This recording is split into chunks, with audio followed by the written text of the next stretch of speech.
Bonjour à tous, c'est Monsieur Foot. Aujourd'hui, on va parler récompense, on va parler Ballon d'Or.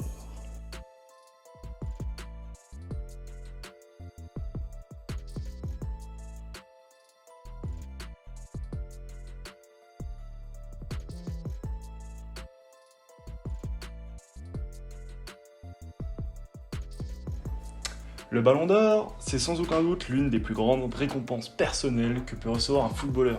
Les plus grands joueurs chaque année s'en vont récompenser.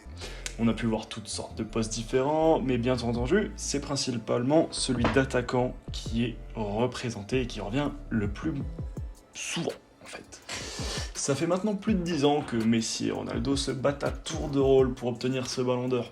Seul Modric, en 2018, a réussi à le prendre à ces deux monstres, en fait. En 2019, c'est Messi qui reprend le flambeau et qui obtient donc son 6e ballon d'or, faisant de lui le joueur ayant le plus de ballons d'or au monde devant Ronaldo. L'année dernière, c'est le grand Robert Lewandowski qui aurait dû le remporter le titre, mais la FIFA a décidé d'annuler la récompense à cause de la pandémie. C'est injuste? Oui, vous avez bien raison, c'est un scandale, mais revenons à nos moutons.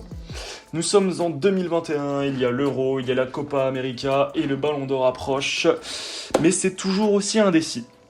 C'est pourquoi je vais vous montrer pour moi pourquoi Messi est le plus proche potentiellement de remporter le Ballon d'Or cette année et donc son 7e Ballon d'Or. Alors, pour commencer, on va regarder les critères du Ballon d'Or en fait. Donc, déjà, les Ballons d'Or, c'est donné sur une année civile et non pas une saison. Enfin, faut bien le prendre en compte en fait, c'est très important. Aujourd'hui, donc, c'est les journalistes qui votent pour décerner le Ballon d'Or. Donc ça s'établit sur plusieurs critères en fait. Déjà pour commencer, on a le palmarès. Donc c'est-à-dire donc les différents titres que tu vas obtenir avec ton club. Donc que ce soit une coupe, un trophée, un championnat. Par exemple ici la Liga, la Liga, la Ligue 1, la Ligue 2, bref, une ligue. Une coupe, Coupe de France, Coupe d'Espagne, Copa del Rey, tout ça. La Ligue des Champions, bien sûr, c'est sans doute ce qui pèse le plus, en fait, tout simplement. Mais aussi, par exemple, comme on a cette année, l'Euro ou la Copa. Pour Messi, la Copa. Donc, ensuite de ça, il y a les performances individuelles. Donc, tout simplement ce que le joueur a fait, en fait, son importance au sein de l'équipe, ses stats, etc. Donc là, on va voir différents joueurs, mais on va voir surtout Messi, qui a des stats hors normes, en fait, tout simplement. Voilà. Il y a aussi, tout simplement, le fair play. Donc c'est pas un critère à négliger. C'est donc basé surtout sur le nombre de cartons, le comportement du joueur principalement le comportement du joueur en fait, tout simplement, comment il est, etc., s'il est fair play, tout ça. Et bien sûr, on a aussi le passé du joueur, donc c'est-à-dire sa carrière, tout simplement, l'homme que c'est, ce qu'il a déjà accompli, etc. Donc là, voilà. Donc ça compte quand même, bien que ce soit pas le plus important. Donc maintenant je vais vous parler de Messi en fait. Je vais vous montrer pourquoi en fait je pense personnellement que Messi actuellement est le favori au Ballon d'Or 2021. Donc depuis le 1er janvier, donc bien sûr comme je vous l'ai dit c'est sur une année, Messi c'est 37 buts sur lesquels il a impliqué en 29 matchs, donc c'est énorme, dont 28 buts du coup et 8 passes D. Tout ça à 34 ans dans un Barça en reconstruction. Donc c'est pas rien déjà, le mec, 28 buts, 8 passes D en 29 matchs, c'est énorme, le mec a 34 ans, je pense qu'il est finito, et regarde. Donc voilà.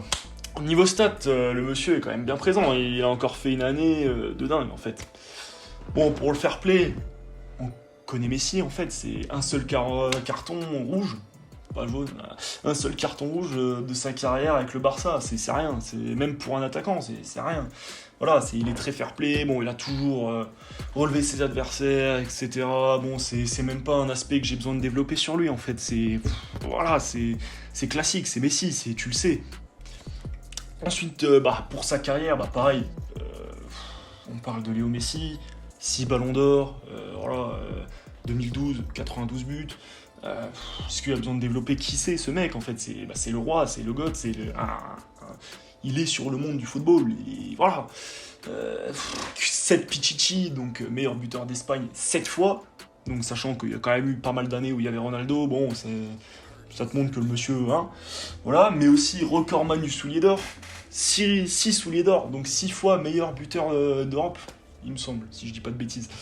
Donc c'est vraiment pas mal, quoi. C'est waouh, tu vois, t'es là, tu te dis waouh. Toi, t'es là, tu galères à marquer en D2, lui, tu vois. Enfin bref. Le seul endroit où ça peut bloquer pour Messi cette année, c'est le palmarès.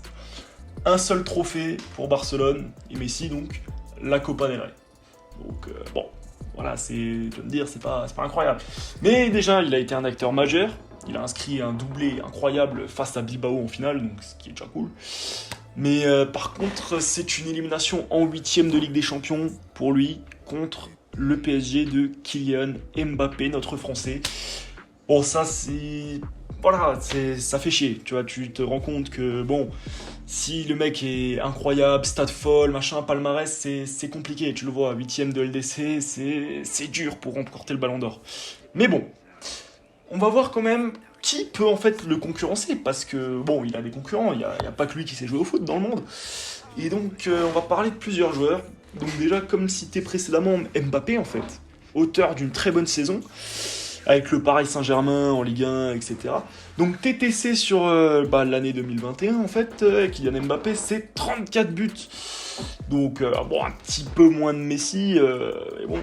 Voilà, donc il est impliqué sur 34 buts, donc c'est pas mal. C'est même plutôt bon, en fait, pour son âge, etc. C'est cool. Donc voilà, mais pareil que Messi, il a remporté qu'un seul trophée, la Coupe de France, parce que oui, comme vous le savez, ce Paris Saint-Germain n'a pas gagné autre chose en fait, parce que la Ligue 1 est revenue bien entendu à Lille, ils ont perdu en demi-finale de Ligue des Champions contre le Manchester City de Pep Guardiola, donc voilà. Mais petit désavantage pour Kylian Mbappé, la France s'est faite éliminer par la Suisse en 8ème de l'Euro. J'ai encore mal au cœur, vous aussi, je le sais, mais c'est comme ça. Ce qui permettrait pas à Mbappé de le remporter, du coup, contrairement à Messi, lui, qui est actuellement, où je tourne la vidéo, en quart de finale de la Copa América, donc ce qui peut en fait rajouter à son palmarès, et un grand titre, entre guillemets, en fait, parce que la Copa América, c'est pas rien, en fait, mon gars. Donc voilà, ça c'est déjà cool. Ensuite, donc autre potentiellement concurrent au Ballon d'Or, on a Benzema, bien sûr. Benzema, grand joueur, grande personnalité du Real de Madrid, concurrent direct de Léo Messi. Deuxième ou troisième au nombre de buts pour la Liga. Donc voilà, donc lui il sort d'une de ses meilleures saisons, mais malheureusement, en fait il fait saison blanche, littéralement avec le Real. Donc, quand tu fais saison blanche, pour être Ballon d'Or, c'est compliqué, tu vois. Donc voilà, ensuite on a un petit rouquin plutôt belge de Manchester City, donc Kevin De Bruyne, grand milieu de terrain, hein, encore en liste pour l'Euro à l'heure où je parle, donc ce soir il affronte l'Italie d'ailleurs, hein, on verra bien le résultat.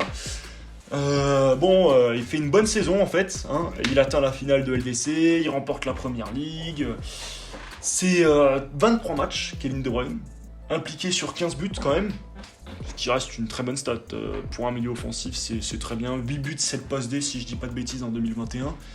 Donc oui, c'est un concurrent à Messi, mais bon, les stats, elles sont pas aussi bonnes en fait que Léo Messi. Hein. Pour moi, bon, voilà, bien qu'il joue pas exactement le même poste, même si pour moi Léo Messi, bon, cette année il a joué en 10, hein, voilà. On a aussi son compatriote en fait, Romelu Lukaku, hein, le monstre de l'Inter, le numéro 9, le grand Romelu Lukaku. Donc impliqué sur 23 buts en 26 matchs, ce qui reste une très très bonne performance pour Lukaku. Hein. Donc bonne saison, hein, il est toujours aussi en liste pour l'Euro, donc ce qui pourrait lui faire un petit gain à son palmarès, parce qu'il a quand même gagné le Scudetto avec l'Inter, donc c'est remarquable, hein, on peut le dire. Donc voilà, hein, écoutez, il y a Cristiano Ronaldo aussi, 31 buts si je dis pas de bêtises. Oui, bon, après Cristiano Ronaldo, pareil, qu'est-ce qu'il a gagné? Il a gagné une Coupe d'Italie, viré des 8e de l'Euro, ça me paraît compliqué pour Ronaldo. 4e de Serie A, voilà, c'est pas incroyable pour Ronaldo, quoi. Enfin, donc, comme on peut le voir, Messi a très peu de concurrents directs, en fait. Tu le vois, je t'ai pas cité grand monde, il y a pas énormément de gens qui peuvent se mettre à sa hauteur. Niveau statistique, il est au-dessus de tout. Niveau palmarès, il peut gagner encore la Copa, mais faut pas s'enflammer. Il reste encore quelques mois avant la remise du Ballon d'Or. Il va encore avoir des nouveaux matchs, etc. Le début de la prochaine saison. Enfin, faut pas s'enflammer. Donc, on verra bien. C'est le mois prochain. Je vous referai une vidéo au moment où le Ballon d'Or sera donné, etc. Sur ce, je vous souhaite une bonne journée et à la prochaine pour une nouvelle vidéo.